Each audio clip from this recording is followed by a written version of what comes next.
Others can repeat after me.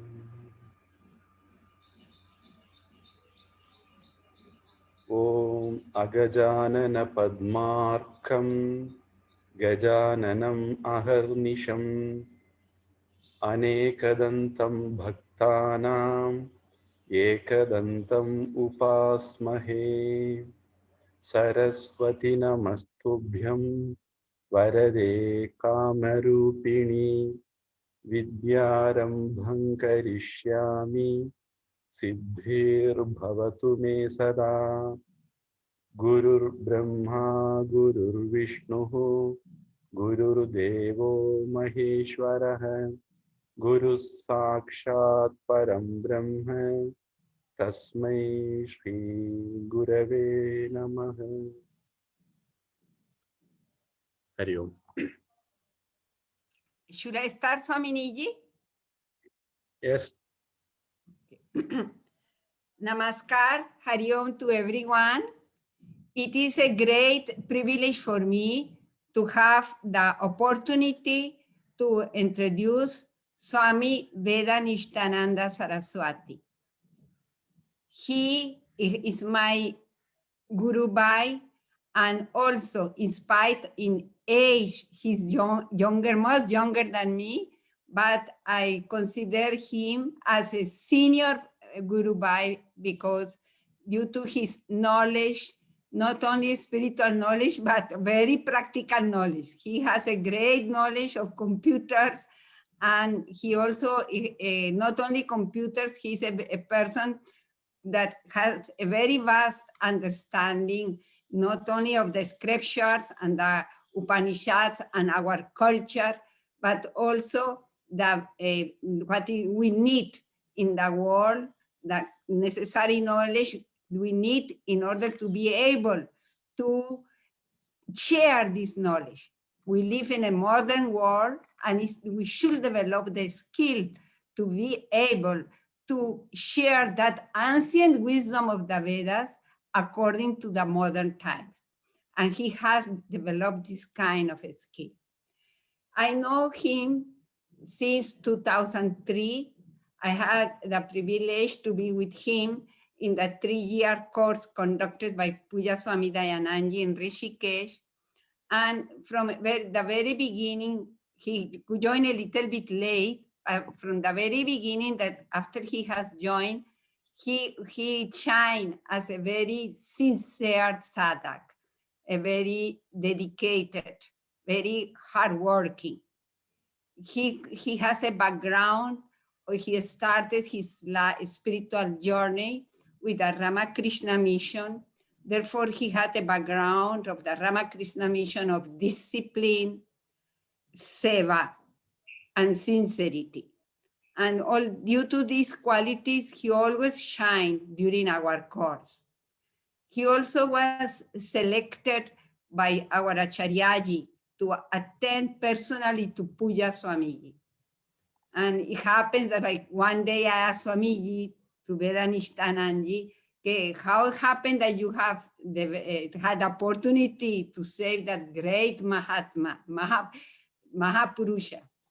Then he said, it was our Acharyaji who selected me, and I asked him, okay, Swamiji, why you selected me? Then Swamiji, he said, because I have faith that you will be able to do what is necessary. And he always shined for his dedication to Puja Swamiji, his punctuality, regularity. And I don't want to take much time from you because you are very eager to listen to him. But I would like to also add to this that he is a person very active and dynamic in whatever is related to the protection of Dharma. In Tamil Nadu, that is his birthplace, Tamil Nadu, he travels everywhere for conducting classes of culture, of Vedic knowledge. And one thing that I really admire from him, that he's always receptive and open to attend any kind of inquiry. He's available in the phone. We can call him and ask ABCD of Vedic scriptures or some related how we can share this precious knowledge in a modern life. And he's always ready with a patient ear and a very effective reply. Okay, now I don't take much of my time. And I am sure that all of you will enrich a lot by listening to him. Please, you feel relaxed with him. You feel free to ask any question. He will do his best to help you. Hari Om. Thank you, Atmaji.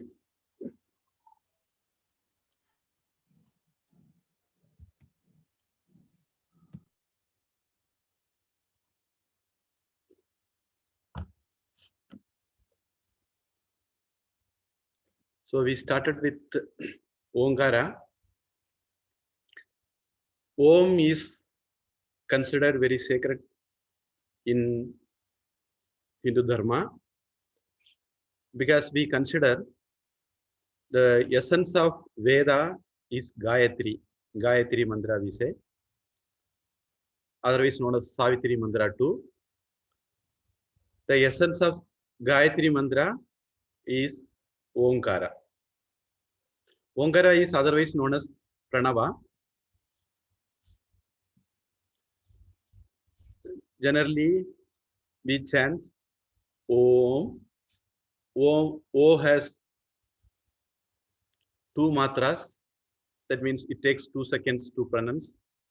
And Im, half matra. That means it takes half second to pronounce.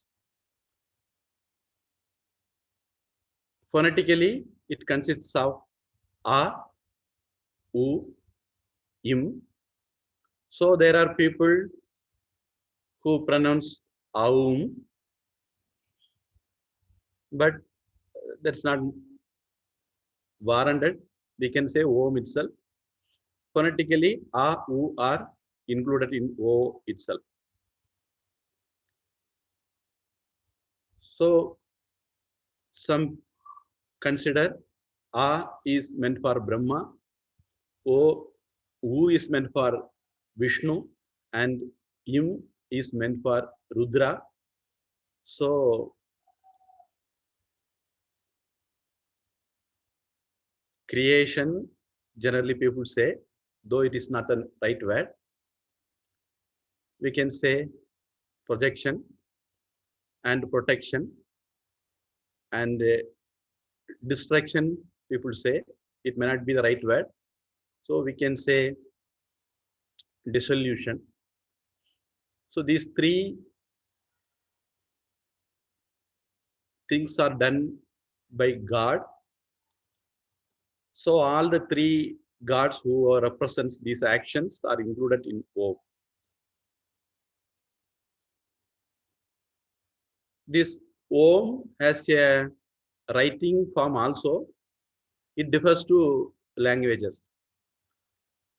For example, Tamil has a writing form called Brahmi. Sanskritam, Hindi, Marathi, Gujarati, Punjabi, Bengal, such languages have a writing form called Devanagari. And in Tamil Nadu, to learn Sanskritam, we use a writing form called Grantha. Generally, in the Tamil Nadu temples, Grantha form is mostly used to inscription. The temple inscriptions are mostly in Grantha Lipi only, not in Brahmi Lipi. So people who know Tamil Lipi, that is Brahmi, cannot read that inscriptions. because those are in Grantha. Grantha little bit differs from Tamil Lipi. So language is different and Lipi is different. The writing mode is different. Even in English, they use Roman letters, we say. Roman letters used in English language. English doesn't have its own writing mode. So according to the writing mode, what we call Lipi, the writing Om can be different. But there is a symbol for Om also. Some people consider it as Sanskrit Om. In Tamil also we write Om. People will say it is Pillayar Chuvi. There will be a round form and a line form. Together it is called Pillayar Chuvi. Pillayar means Ganesha in Sanskritam. So in that way we write Om. That is a symbol.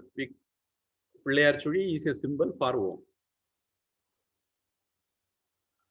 So a sound can have its writing form, written form.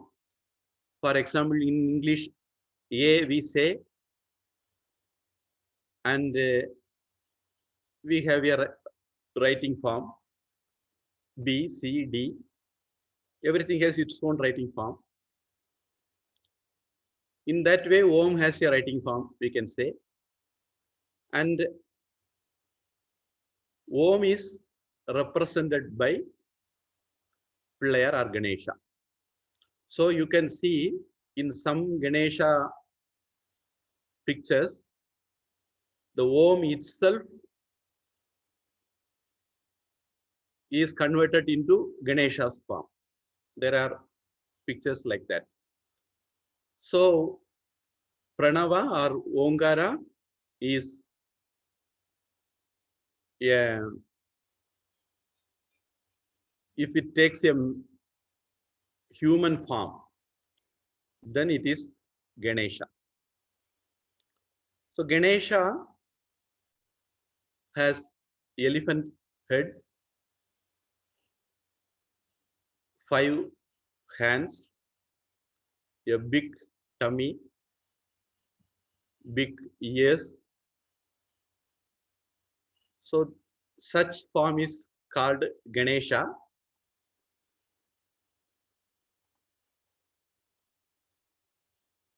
Hope you will be able to see the picture now.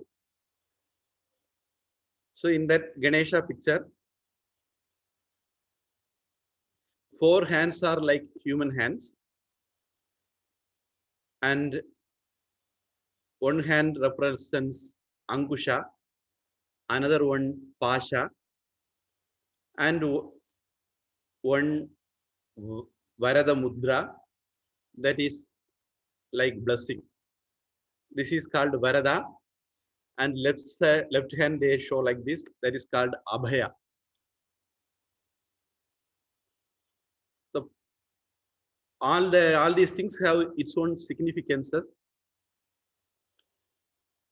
and the tusk is the 5th hand, so he has 5 hands. Generally, when devatas are represented, they will be having more than 2 hands. That's how we represent devatas.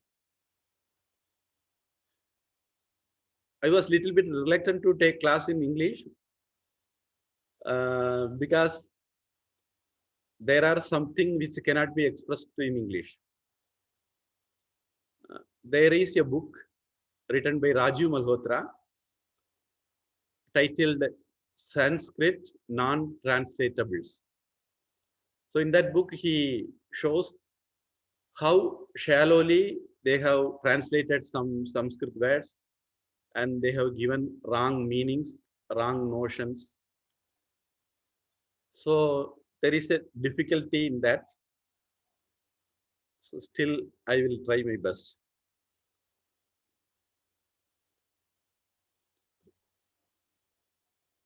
There is a verse. This is for Tamil people to learn.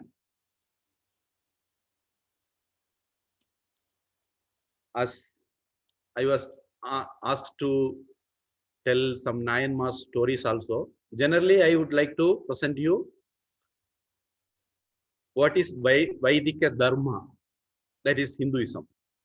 So an overall idea which I could give. So in the process, now I would like to take a words from Tirumandram. Tirumandram is a book. There are many books, we can say scriptures for Hinduism. Among them, one Tamil scripture is Tirumandram. It is called Mandram because it will be having 12 syllables per line. Syllables in Sanskritam, they say Akshara. I don't know whether syllables conveys the exact idea. An vowel containing portion of a word. For example, in this words, Aindu Karathanai Anai Mukathanai is the first line. I is a vowel, then in, that's a consonant.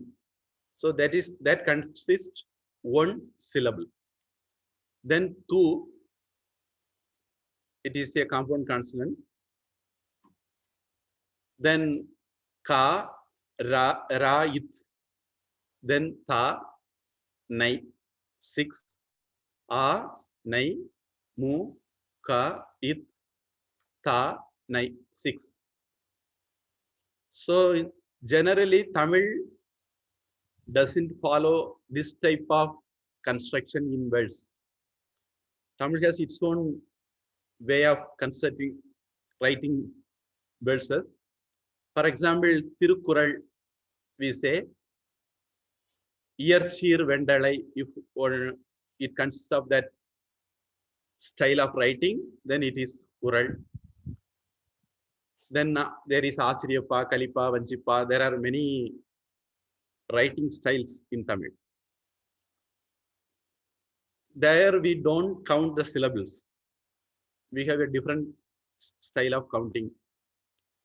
But in this book, we see he has written all the verses where we can count the syllables, like in Sanskrit.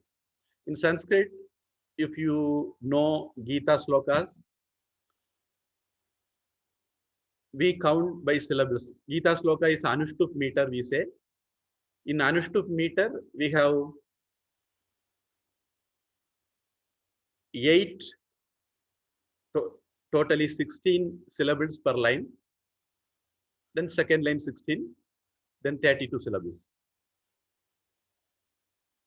For example,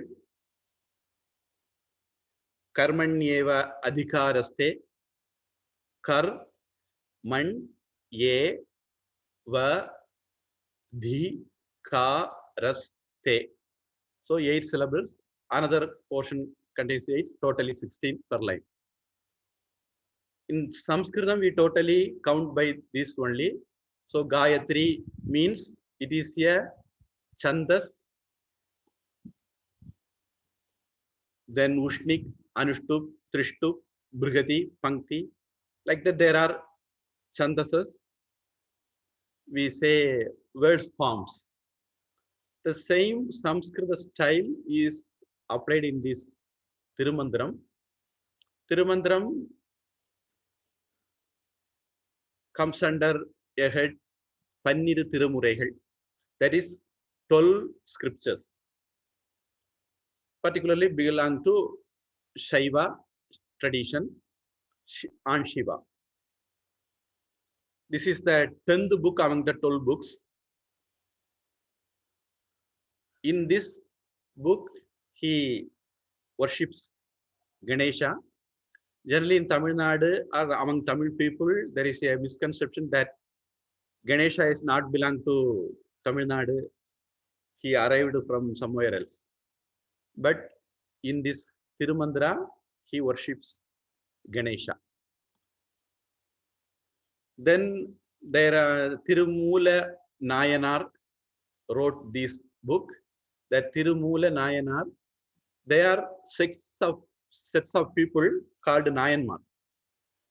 The Shaiva devotees generally called Nayanmar. 63 people are very important among them. Among the 63, Tirumular is also one. So this is a stotra for Lord Ganesha.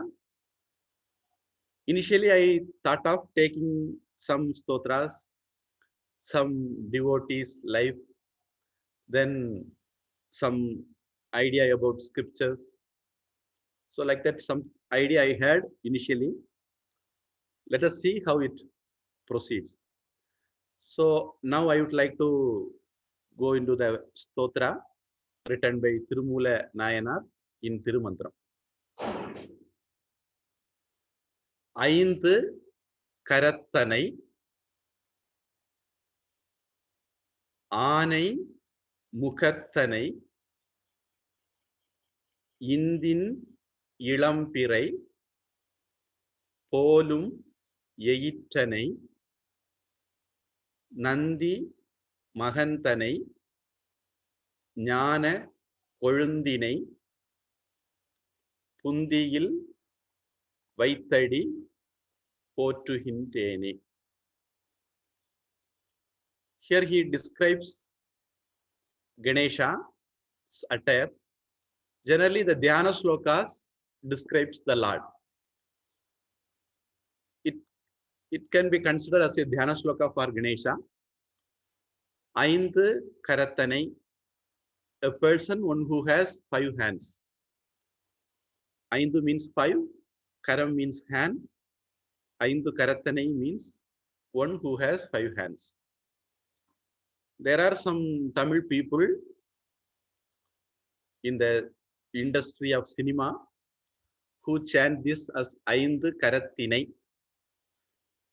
Though I don't see cinemas, but accidentally I happened to hear this.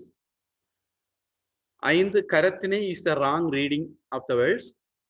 Aindu Karattinai means I worship 5 hands. But that is not what Tirumula Nayanar meant. He meant the Lord who has 5 hands. I worship the Lord who has 5 hands. So then it will be Aindu Karattanai. Aindu Karattan means who has 5 hands. Aindu Karattanai, I worship the Lord who has 5 hands. Same way, next, Anai Mukattanai. Anai means elephant. Mukattan means who has elephant head. Mukattanai means I worship him. Anai Mukattanai. Indin Ilampirai. Indu means Chandra, moon. Like the crescent. Yeiru means tooth.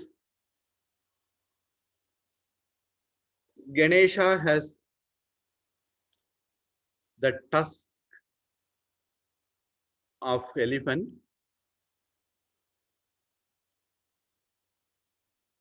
Among them, one is broken, one is full. There is some reason behind that.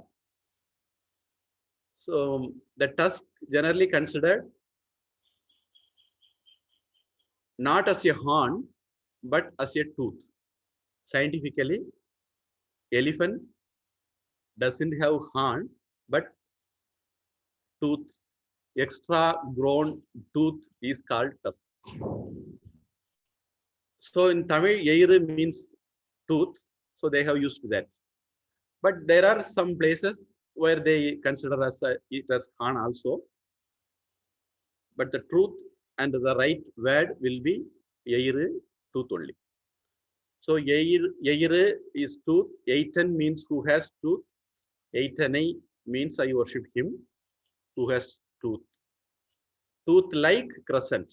Ilampirai polum means like crescent. So Indin Ilampirai polum Eitanai. The Lord who has a tusk like crescent. Then Nandi Mahantanai. Nandi here is the first letter A is dropped here for some reason. So Anandi is written as Nandi. Here Nandi refers to Lord Shiva. One should not mistake it as the Nandi, the god or the right hand person of Shiva. There is also a mistake among the people. Lord Shiva's Vahana or the carrier is bull.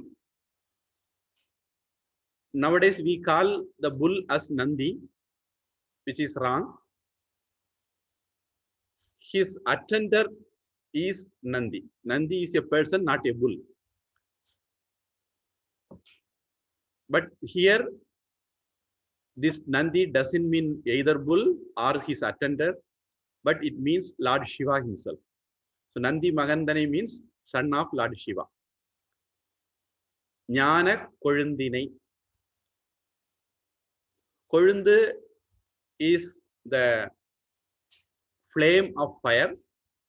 Jnana Kolundu means the flame of knowledge. Generally, Vinayaka or Ganesha is called or represents the form of knowledge. So Jnana Kolundinai. Pundiyil. Here it is Buddhi transferred as Pundi. There are some reasons for that, poetic reasons. So Buddhi is written as Pundi. Pundiyil means in Buddhi, in my mind or knowledge, consciousness. Vaitu, keeping him in my memories, knowledge, mind. Adi, Adi means feet, the Lord's feet, lotus feet. Pottuhindene, I worship him. So that total meaning will be, I worship the Lord who has 5 hands, who has elephant head, who has tooth like crescent, who is son of Lord Shiva, who is the embodiment of knowledge, always in my mind. That is the meaning of this verse. This is written by Tirumula Nayanar, one among the 63 Nayanmar, in his book Tirumandiram. So now there may arise some questions in one's mind. Whether God has form, how many gods are there?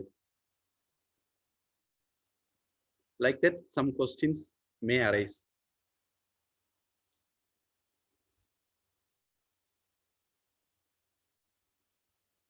There may be some more questions also. If anybody have questions, they can ask now.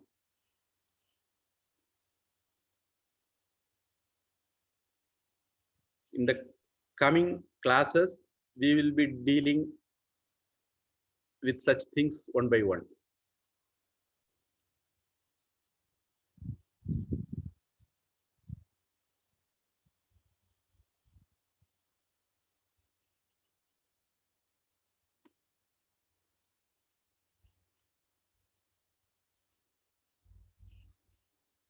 I think you have no questions, but I hope you are getting what I am telling.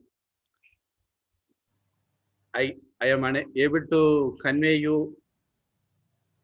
Very clear, Swamiji. Okay. So now we will address some questions which I myself raised. Whether God has form.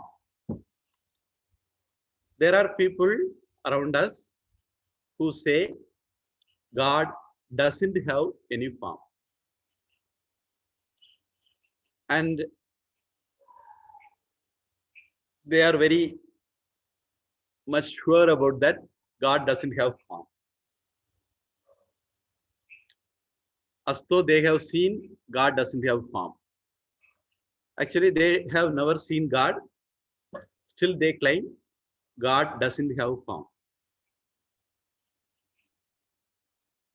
And there are some people, they say God has only this form.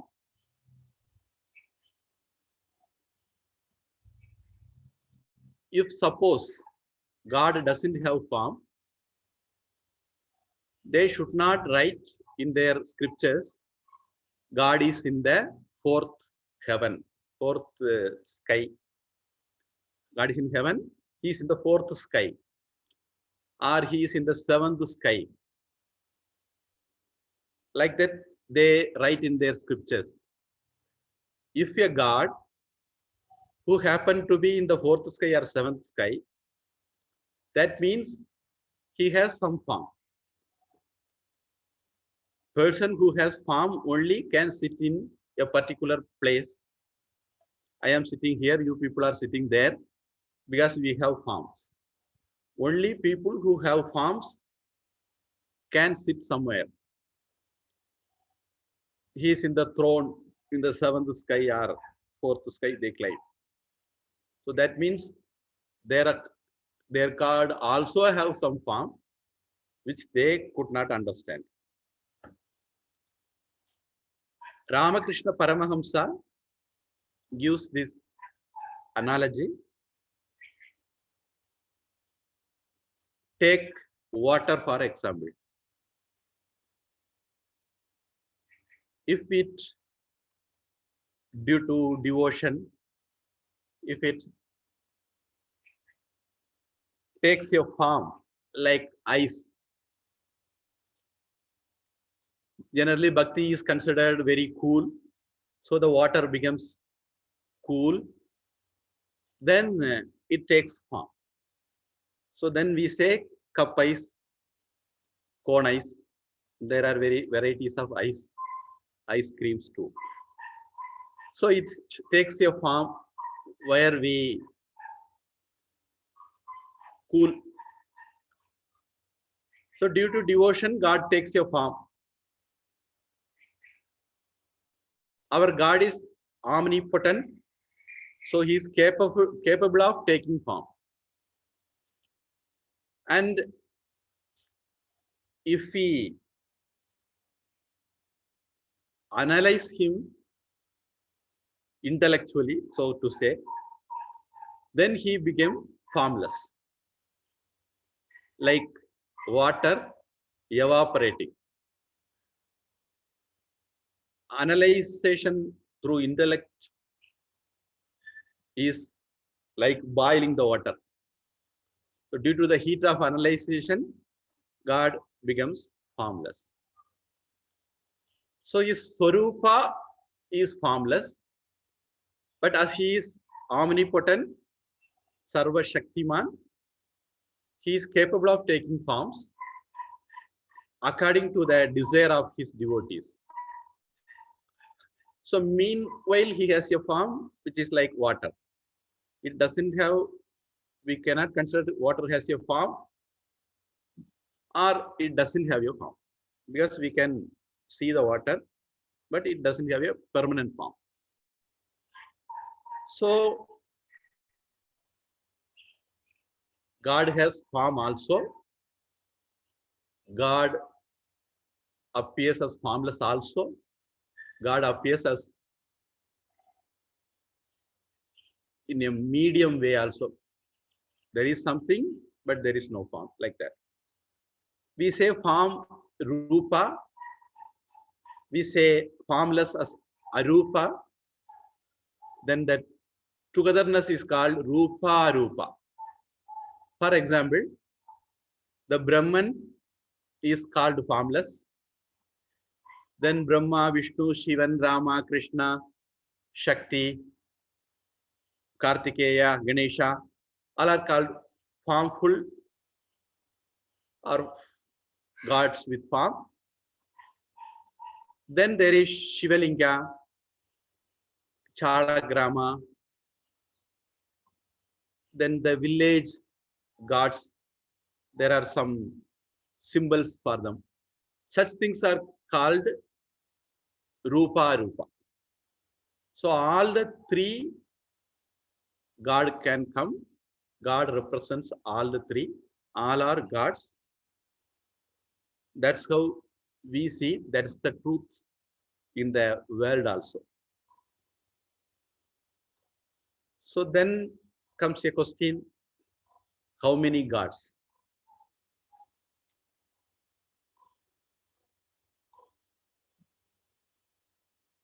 Take for example gold. Gold you consider as Brahman, which has no form of its own. Then we make ornaments out of it. Necklace, bangles, rings, and so on.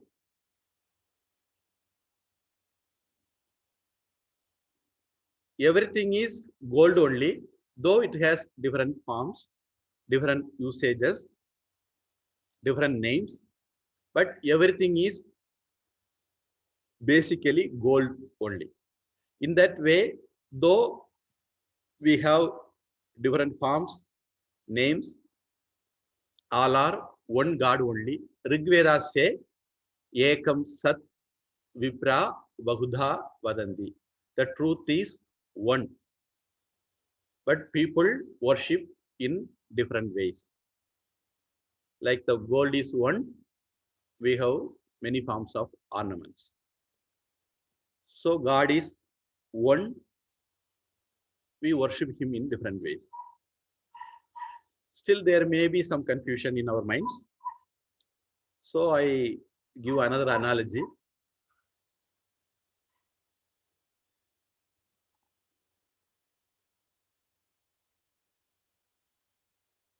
For example, one person takes class, then he is called teacher. Then he drives somewhere, take stumble. While driving, he becomes a driver. Then he goes to his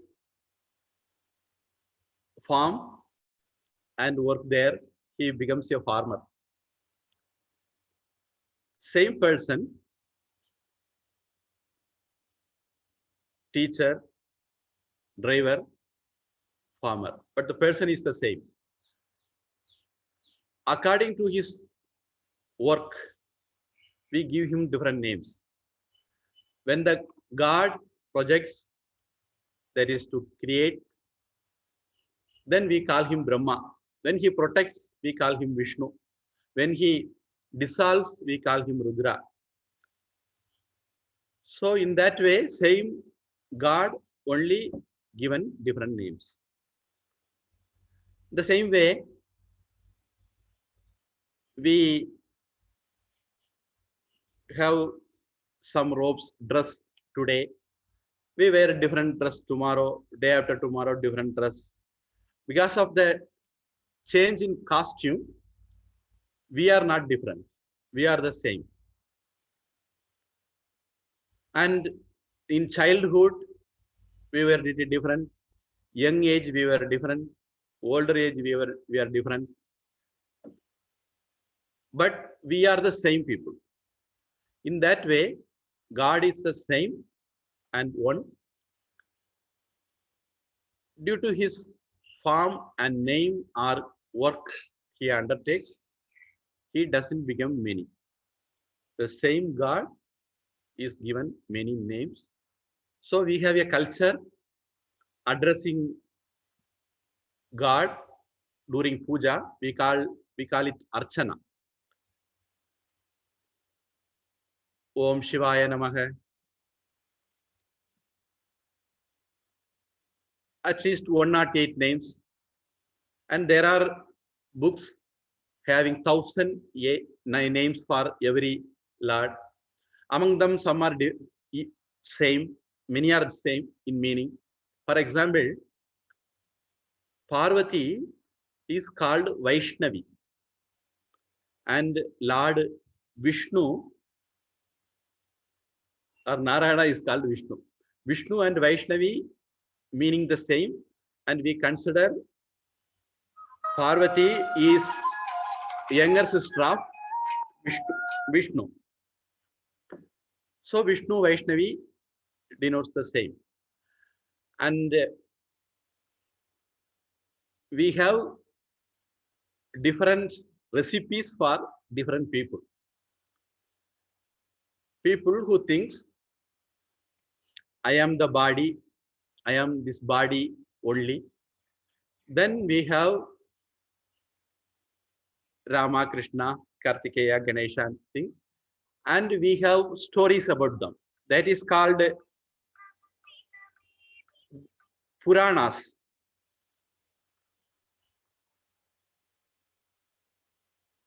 In Puranas,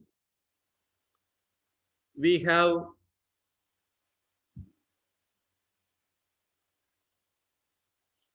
an interesting way of conveying ideas. For example, there is one Dhruva Nakshatra we call pole star. Scientifically, it is known there is a pole star. But we have a story for that pole star. We know moon has some spots, black spots in it. So we call that spots according to our imagination. There is a grandmother sitting there or aware. Some people say there is a rabbit. According to one's imagination, we say like that, stories. So in that way, many philosophical ideas or historical ideas are given a story form. Then it is called Puranas. We may need to have lot of knowledge to understand Puranas. Who knows Vedas, philosophy, and history very well, they can understand Puranas well. Puranas are not just stories, they convey many things. So in that way, to give us easy way of understanding, our ancestors devised the idea to convey things through stories, which is very helpful for initial sadhakas, seekers. So we have a story on Lord Ganesha also.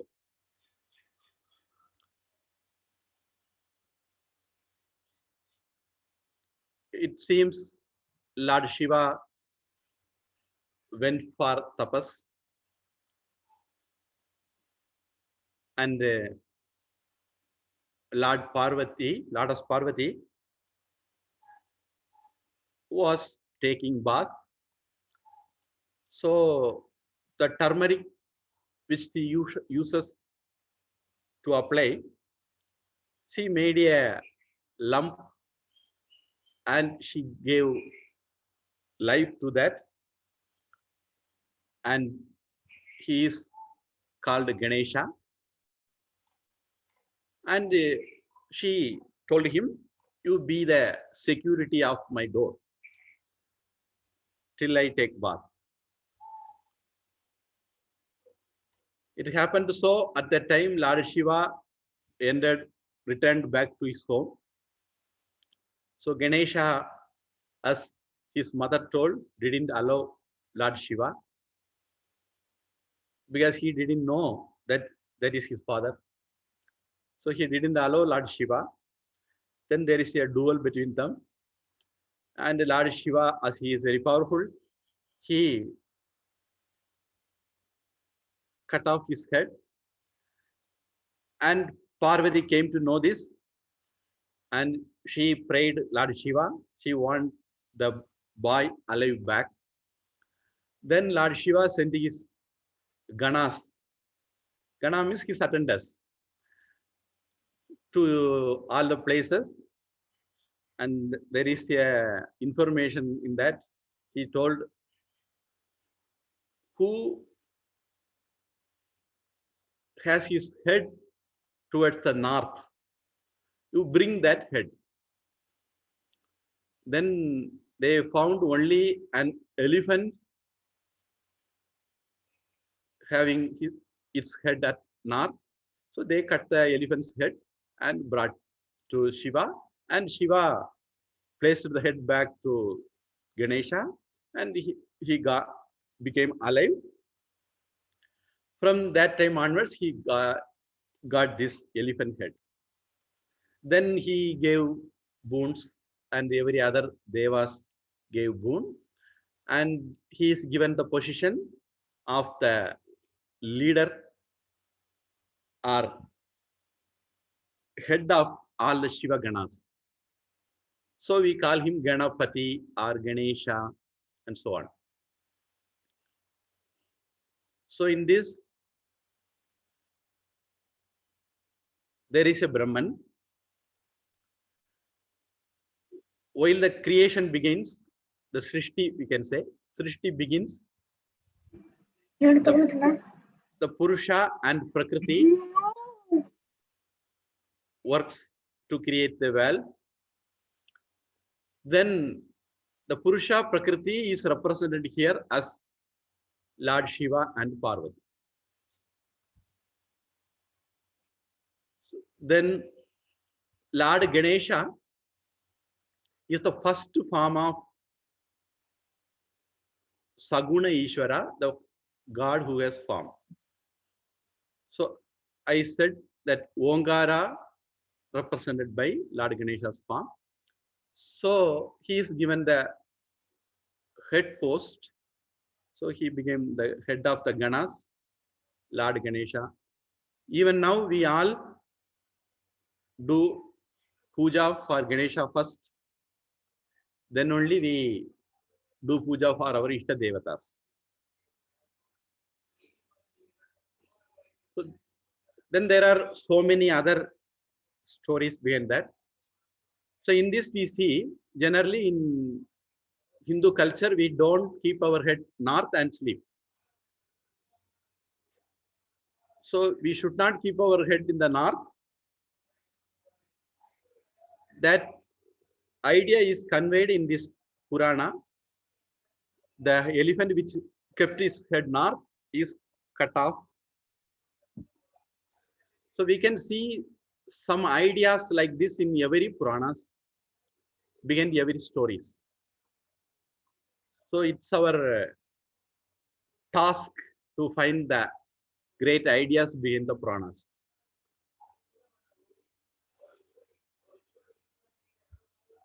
So there are people who say, don't worship the creation, worship the creator. According to our scriptures, our ancestors, God himself became the well. Like gold became the ornaments, God himself became the well. So well is God. That's the reason why we worship mountain, river, trees, everything we worship. In Gita also, 10th chapter, Krishna gives a detail, a small list of where his power is more visible. I am Ganga among the rivers. I am Himalaya among the mountains, like that. So, according to us, the whole world is Lord. Lord himself became the well. So, world is not different from the Lord. So, when we worship Lord in any form, we are not worshipping tree or river or mountain or even stone. We are worshipping Lord himself. So this is the idea which is very difficult for other people to understand.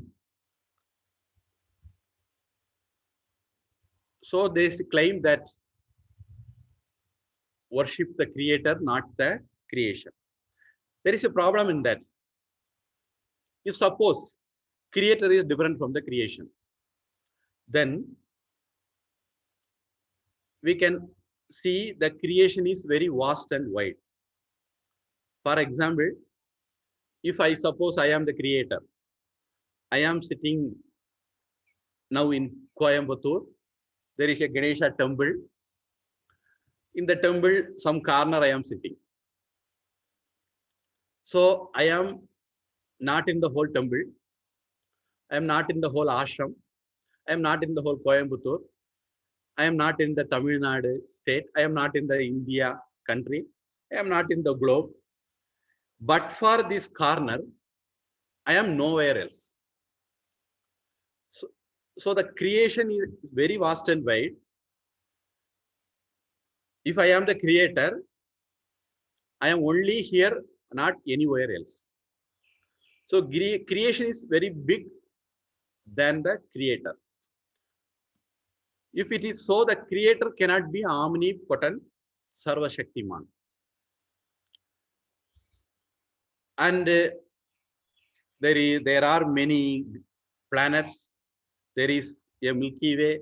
There are so many things like Milky Way. So the whole universe is very vast and wide. God is some micro or nano point in that universe. So he cannot be all powerful. So if we have to worship the creator who is very minuscule, who is almost powerless, even mosquito can bite him, it will be a ridiculing argument that we have to worship the creator, not the creation. So in Hinduism, we say there is nothing but the creator. Ishavasyam idam sarvam. Ishavasya Upanishad is one of the Upanishads. In that, the first line says, everything is the Lord himself. And Mahatma Gandhi, you may be knowing, he says, even if every scriptures is lost, but the only line, single line, Ishavasyam idam sarvam survives, then the whole Hinduism will emerge back. Like that, Mahatma Gandhi says. Because this is like an atom bomb, which is very powerful. Ishavasyam idam sarvam is a very powerful line which conveys, which is the basic for all other Hindu philosophy. So, as we have this idea that everything is God, we worship our parents, we worship our gurus, we worship our elders, we worship everything whichever we consider holier or great. So there, everything is the same and one God. There is no many gods, but the name and forms only are different, like gold and ornament. So I think with this we can conclude here.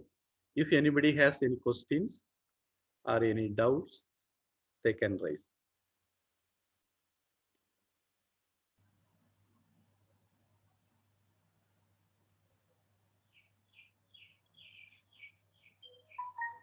Samiji, Hari Om Ji.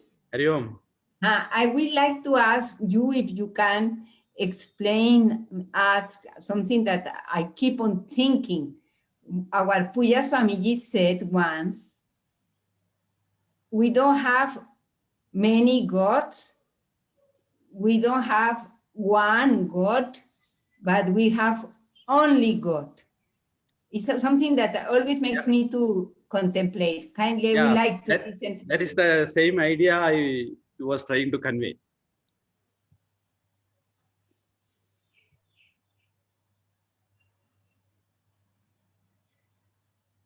So next class we will see the story of Tirumula Nayanar,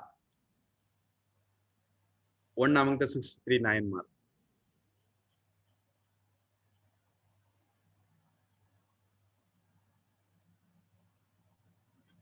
Any question or clarification? Any questions, please ask, unmute.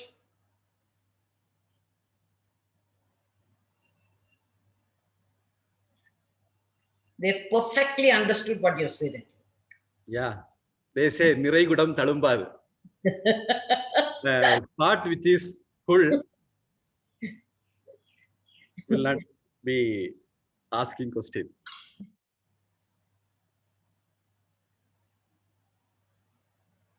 Good. Can we conclude then?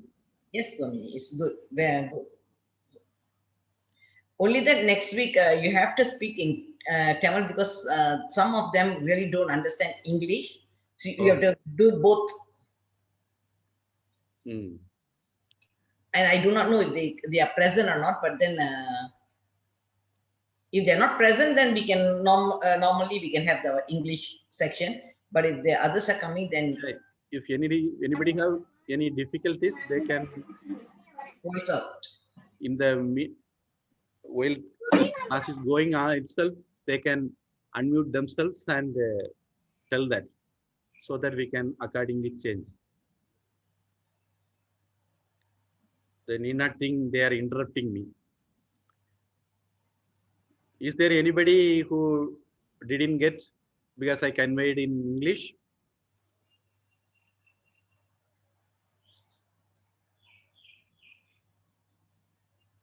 Okay, if anybody had any difficulties, they can convey to your Mataji and she will inform me. So we will conclude with a prayer. Om Sarve Bhavantu Sukhinah Sarve Santu Niramayah Sarve Bhadrani Pashyantu Ma Kaschit Dukha Bhag Bhavet Asato Ma Sadgamaya Tamaso Ma Jyotirgamaya Mrityorma Mritangamaya Om Shanti Shanti Shanti Harihi Om Tat Sat Sarvam Brahmarpanamastu Shri Krishnarpanamastu.